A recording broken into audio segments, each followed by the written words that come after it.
வெளிநாட்டில் கைது செய்யப்பட்டிருக்கின்ற மிக முக்கியமான ஒரு சந்தேக நபர் அடுத்த வாரம் இலங்கைக்கு அழைத்து வரப்பட இருக்கிறார் என்று சொல்லி பொதுமக்கள் பாதுகாப்பு அமைச்சர் ஆனந்த விஜயபால அவர்கள் சொல்லியிருக்கின்றார்.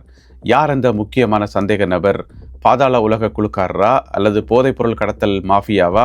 யார் என்னென்று சொல்லி பேர் விவரங்கள் ஒன்றுமே சொல்லல. ஒரு முக்கியமான நபர் எந்த நாட்டில் இருந்தென்று கூட சொல்லல பொதுமக்கள் பாதுகாப்பு அமைச்சர். இருந்தாலும் ஒரு முக்கியமான நபர் அழைத்து வரப்பட இருக்கிறார் என்று சொல்லி ஒரு தகவல் ஒன்றை சொல்லியிருக்கின்றார். எனவே அடுத்த வாரம் வரைக்கும் நாங்கள் பொறுத்திருந்து பார்க்கணும். இந்த வாரம் திங்கட்கிழமை இரவு பஸ் நிலந்த இலங்கைக்கு அழைத்து வரப்பட்டிருந்தார் துபாயிலிருந்து. எங்கள் எல்லாருக்குமே தெரியும். எனவே அடுத்த வாரம் யார் என்று தெரியல, பஸ்ஸா ஆட்டோவா லொரியா என்னென்று தெரியல, ஒரு முக்கியமான நபர் அழைத்து வரப்படுவார் என்று சொல்லி, அது மட்டும் இல்லாமல் பொதுமக்கள் பாதுகாப்பு அமைச்சர் ஆனந்த விஜயபால அவர்கள் இன்னும் ஒரு சில தகவல்கள் சொல்லியிருக்கார். இதுவரைக்கும் பார்த்தீங்கன்னு சொன்னால் இதுவரையான காலத்தில் இலங்கையைச் சேர்ந்தவர்கள் இலங்கையர்கள் வெளிநாடுகளில் இருப்பவர்கள் 236 பேருக்கு எதிராக ரெட் நோட்டீஸ் விடப்பட்டிருக்கான். ரெட் நோட்டீஸ் விடுறது சர்வதேச போலீஸ் இன்டர்போல் போலீஸ் அவர்களுடைய ஹெட் குவார்ட்டர்ஸ் பிரான்ஸில் இருக்குது. பிரான்ஸில் இருக்கிற லியோன் என்ற நகரத்தில் இருக்குது இன்டர்போலினுடைய ஹெட் குவார்ட்டர்ஸ். எனவே அவர்களால் விடப்படுறது தான் இந்த ரெட் நோட்டீஸ். 236 பேருக்கு எதிராக ரெட் நோட்டீஸ் விடப்பட்டிருக்கான். அதில் இந்த புதிய அரசாங்கம் என்பிபி அரசாங்கம் வந்த பிறகு மட்டும் 110 பேருக்கு எதிராக ரெட் நோட்டீஸ் விடப்பட்டிருக்கான். இதுவரைக்கும் 66 பேர் வெளிநாடுகளில் கைது செய்யப்பட்டு இலங்கைக்கு அழைத்து வரப்பட்டிருக்கிறார்கள். அதே வேளையில் இன்னும் ஒரு 97 பேருக்கு எதிராக விசாரணைகள் ஆரம்பிக்கப்பட்டு உள்நாட்டிலையும் வெளிநாடுகளிலையும் விசாரணைகள் நடந்துருக்கான். 97 பேருக்கு எதிராக இன்னும் ஒரு 39 பேர் எங்கே இருக்கணும் என்று சொல்லி அடையாளம் காணப்பட்டிருக்கிறார்களா. அதாவது அவர்கள்ட்ட விசாரணைகள் ஆரம்பிக்கப்படையில, ஆனால் ஆக்கள் இன்ன இடத்துலாம் இருக்கணும், இந்தந்த நாட்டெலாம் இருக்கணும் என்று சொல்லி அடையாளம் காணப்பட்டிருக்கிறார்கள்.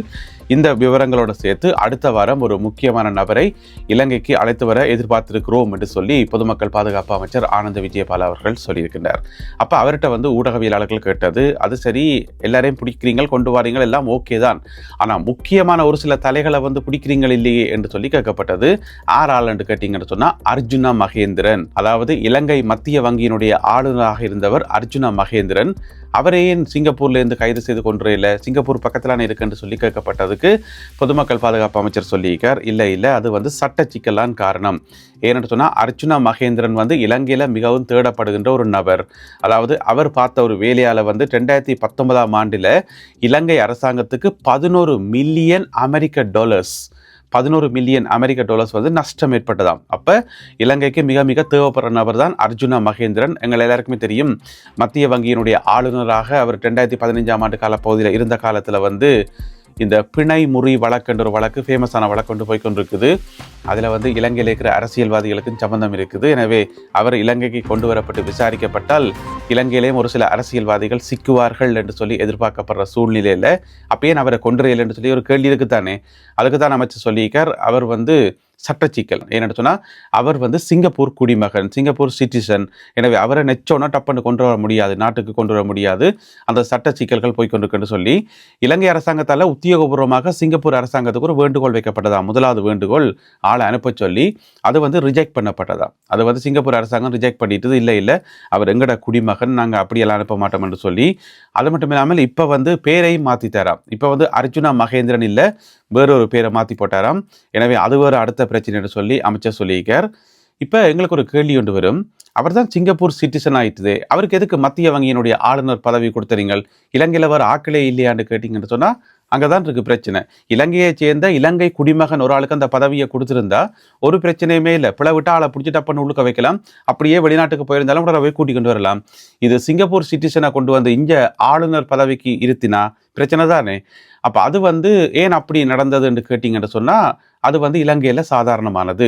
இலங்கை என்ற சட்டப்படி அதுக்கு அனுமதி இருக்காம். அதாவது என்ன சட்டம் என்று சொன்னால் மணி லோ ஆக்ட் என்று சொல்லப்படுற சட்டத்தில் ஆளுநராக எந்த நாட்டுக்காரரும் இருக்கலாம், அவர் கட்டாயம் இலங்கை குடிமகனாகத்தான் இருக்கணும் என்று சொல்லி அவசியம் இல்லை என்று சொல்லி ஒரு சட்ட வரி சொல்லுதாம்.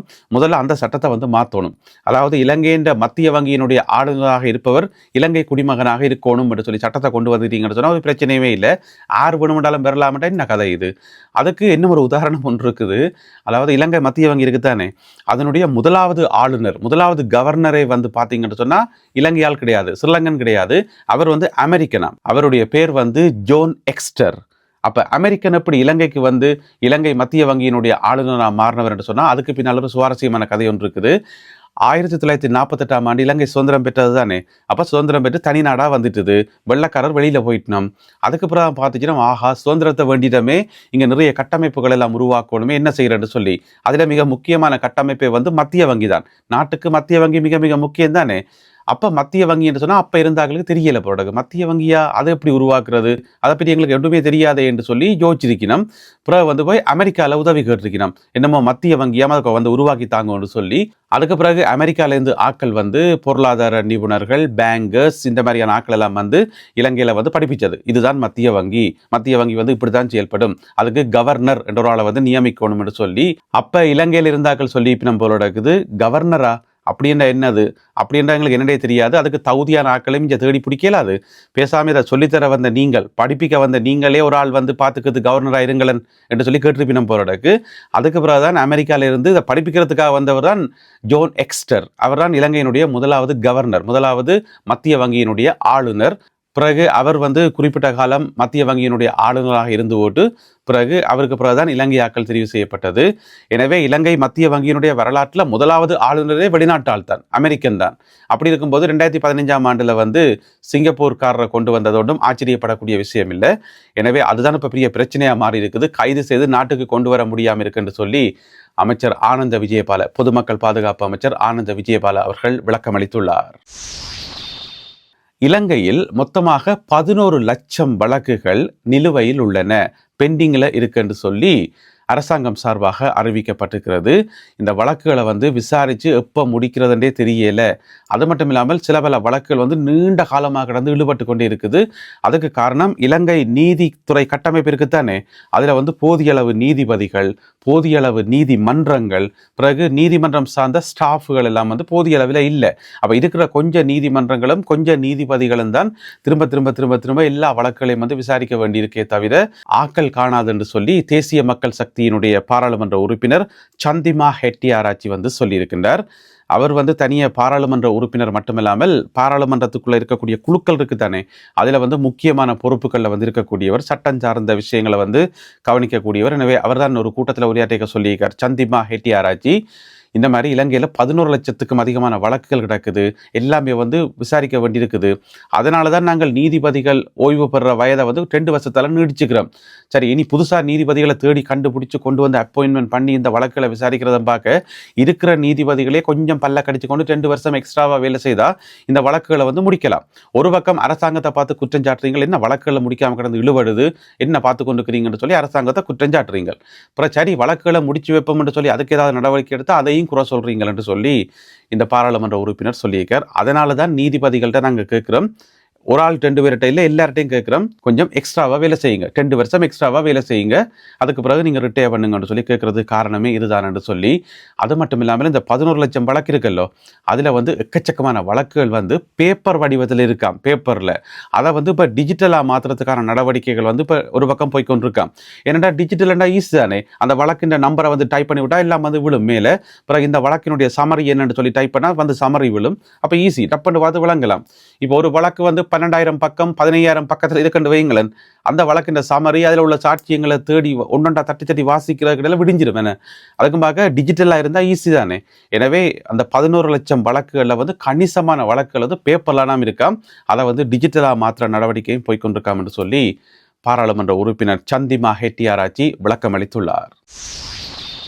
அனுராதபுரம் பகுதியில் இன்று காலை ஒரு மோசமான விபத்து ஒன்று பதிவாகி 3 பேர் பலியாகி இருக்கின்றார்கள். என்ன நடந்திருக்குன்னு சொன்னால், அனுராதபுரம் மாவட்டத்தில் கெப்பித்திகொல்லாவை மதவாச்சி வீதி இருக்குதானே, அந்த வீதியில் வந்து ஒரு ஜீப் ஒன்று வந்திருக்கு ஒரு பக்கம், மற்ற பக்கம் ஒரு ஆட்டோ வந்திருக்குது. அந்த ஆட்டோவில் வந்து ஒரு அம்மாவும் அம்மாவினுடைய மகளும் அந்த மகளினுடைய சின்ன கைக்குழந்தையை போய் கொண்டு வந்திருக்கிறோம். எங்கே என்று சொன்னால் மருத்துவமனைக்கு ஆஸ்பத்திரிக்கு போயிருக்கிறோம். இன்றைக்கு கிளினிக் போலடகு ஆஸ்பத்திரிக்கு போயிருக்கிறோம். போகிற வழியில் பார்த்தா எதிர்பக்கம் அந்த ஜீப் வந்து ஜீப்காரெல்லாம் பிள்ளை என்று சொல்லப்படுது. எங்கேயோ கண்ணா முடிக்கிற ஓடி பேர் போடகு கொண்டு வந்து மோதினதில் சம்பவ இடத்திலே வந்து 3 பேரும் பலியாகி இருக்கின்றார்கள். அந்த ஆட்டோவினுடைய சாரதி வந்து படுகாயமடைந்து மருத்துவமனையில் அனுமதிக்கப்பட்டிருக்கின்றார். போலீசார் மேலதிக விசாரணைகளை மேற்கொண்டு வருகிறார்கள். இன்றைய காணொலியில் பகிர்ந்து கொள்ளப்பட்ட செய்திகள், தகவல்கள் தொடர்பான உங்களுடைய கருத்துக்களை மறக்காமல் கீழே எழுதுங்கள். மீண்டும் சந்திப்போம் உறவுகளே. நன்றி, வணக்கம்.